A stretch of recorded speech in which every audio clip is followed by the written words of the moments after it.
Jangan. Kantor-kantor kita cukup sudah belanja-belanja yang tidak penting itu. Dan ikhlaskan anggaran yang tidak perlu diserahkan ke tempat lain yang lebih perlu. Jadi kalau misalnya kita sudah terlanjur merencanakan, udah nggak usah, ini kita nggak perlu, laporkan Bapeda, pindahkan tempat lain saja, daripada di tempat saya. Sehingga uang itu dipakai betul-betul untuk kepentingan publik. Ini bukan tentang saya pribadi, bukan tentang saya Ibu sekalian, ini tentang publik Jakarta. Jadi, Bapak Ibu sekalian, kenapa mendadak dipanggil? Karena waktu kita mepet. We are running out of time. Kita nggak punya waktu yang cukup. Saya minta Bapak Ibu sekalian, kembali ke tempat masing-masing, lalu sampaikan ini, lalu segera kerjakan. Segera kerjakan, segera telisik, dan jangan ada anggaran yang kalau dipampang di situ tidak bisa menjelaskan. Tapi saya pesan Bapak Ibu sekalian, jangan ada yang disembunyikan. Jangan ada yang diselip-selipkan. Udah terlanjur, udah tidak ada terlanjur. Tidak ada terlanjur. Kalau ada komitmen-komitmen macam-macam, katakan ini instruksi gubernur. Batalkan komitmen-komitmen aneh-aneh itu. Karena banyak Bapak Ibu sekalian, dari kita semua, kita-kita saja Bapak Ibu sekalian, yang dalam mengatur anggaran tidak selalu menempatkan kepentingan publik itu di tempat paling atas. Ini kenyataan Bapak Ibu. Jadi waktunya berapa lama ini Pak Bapeda untuk mereview ini? Iya tentu. Kalau harus beresnya kapan ya?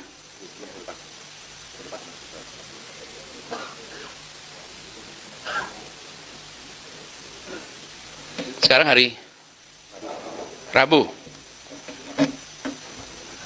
Kamis. Ya, jadi Kamis saja Bapak Ibu sekalian. Hari ini, besok Bapak Ibu kerjakan semua. Nanti hari Jumat udah beres. Tapi Kamis Bapak Ibu semua, hari Kamis udah beresin semuanya. Pasti bisa. Bisa enggak Bapak Ibu sekalian? Bisa.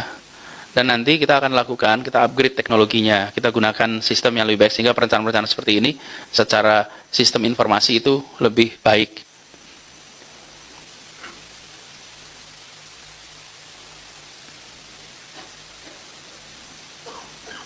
Ada yang mau tanya Bapak Ibu sekalian?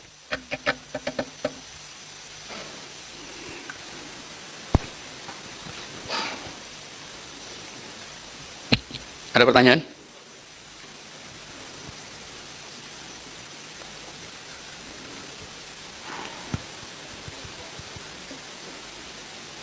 Cukup jelas ya?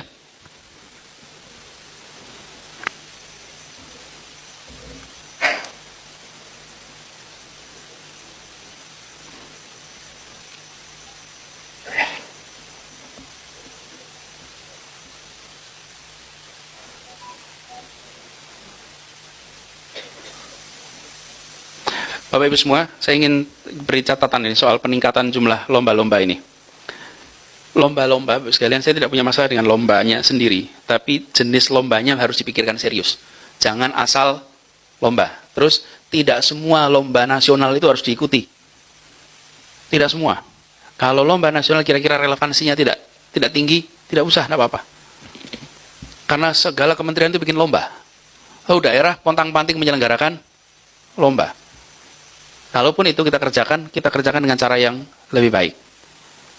Begitu ya Bapak Ibu ya. Lomba dalam arti untuk masyarakat ya.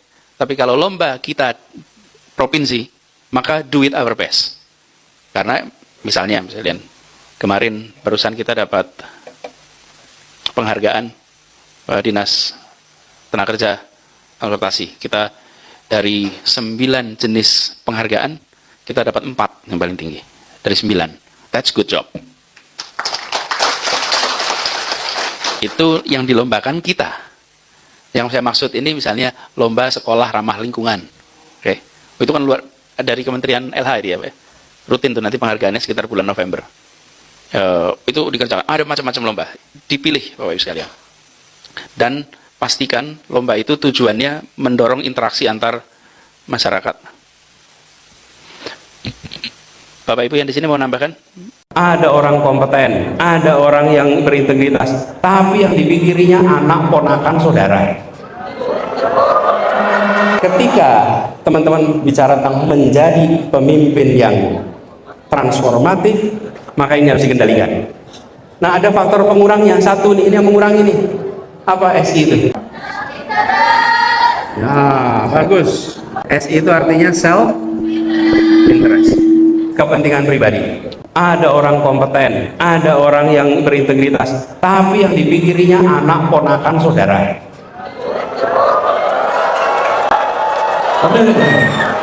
Iya.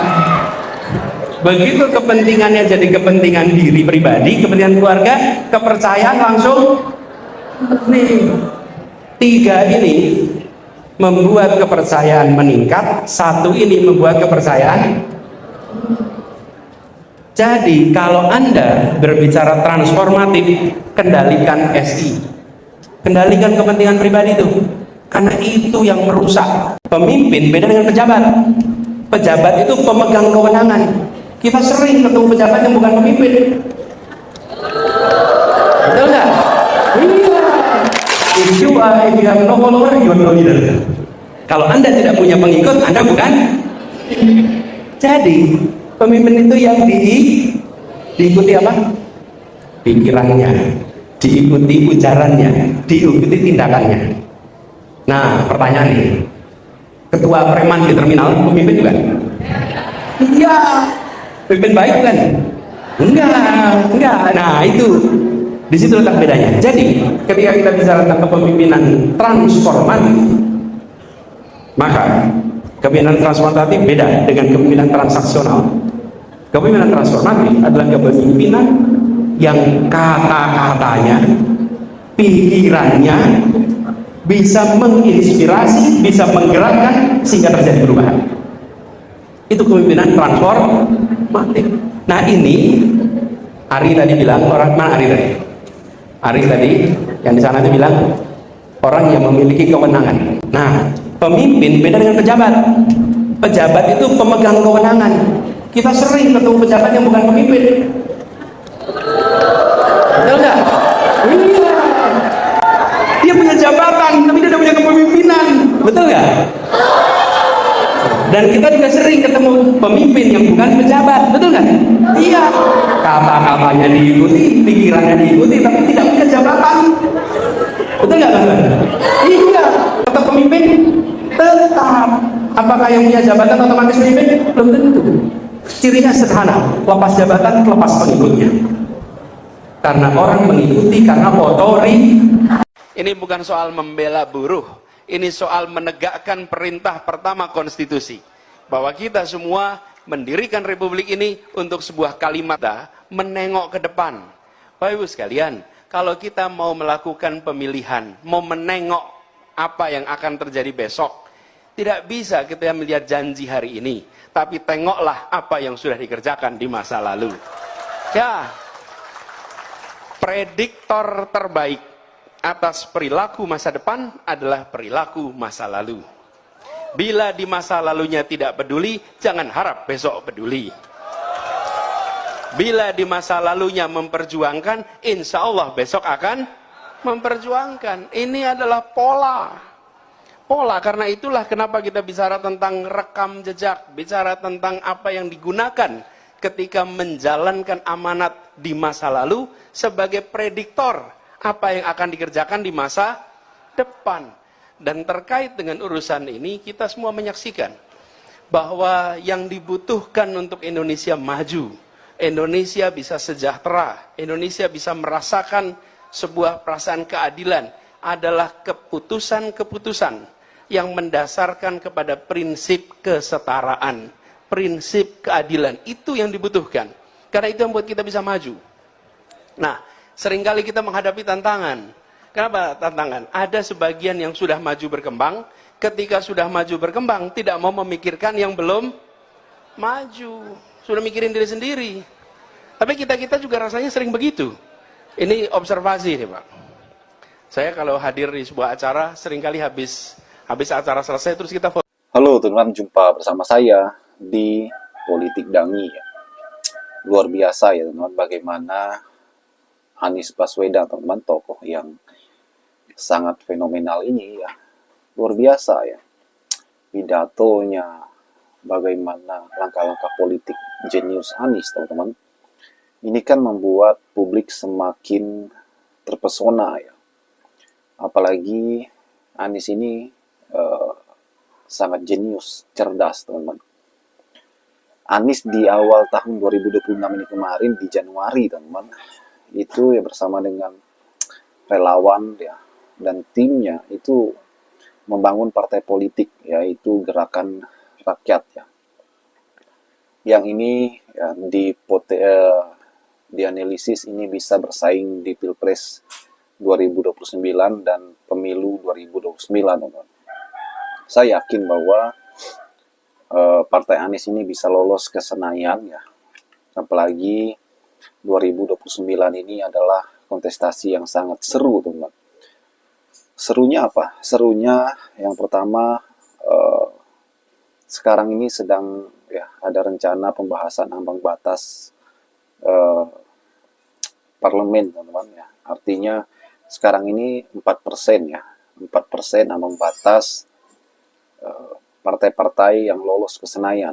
Nah, ini bisa diubah, bisa lebih rendah dari itu. Mungkin 1, 2, atau 3, teman-teman. Dan ini kan membuat partai-partai kecil atau partai-partai baru ya mempunyai peluang ya, untuk lolos ke Senayan. Nah, kemudian bagaimana Pilpres juga PT-nya atau Presiden Threshold ini ya dihilangkan alias nol. Semua partai baik besar maupun kecil itu berhak ya mengajukan calon presidennya sendiri-sendiri teman-teman. Jadi itulah serunya Pilpres atau Pemilu 2029 mendatang.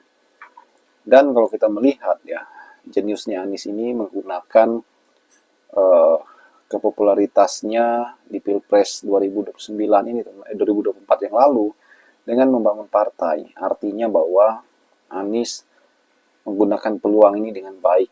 Saya yakin bahwa Anies akan menjadi tokoh yang sangat luar biasa, teman-teman. Masih menjadi trending sampai saat ini. Dan kalau kita melihat bagaimana gerakan-gerakan Anies ini kan semakin intens ya, bekerja untuk masyarakat, ya, membangun jembatan untuk rakyat dan sebagainya, teman. Bagaimana menurut kalian? Kita diskusi di kolom komentar ya. Sampai jumpa lagi. Salam.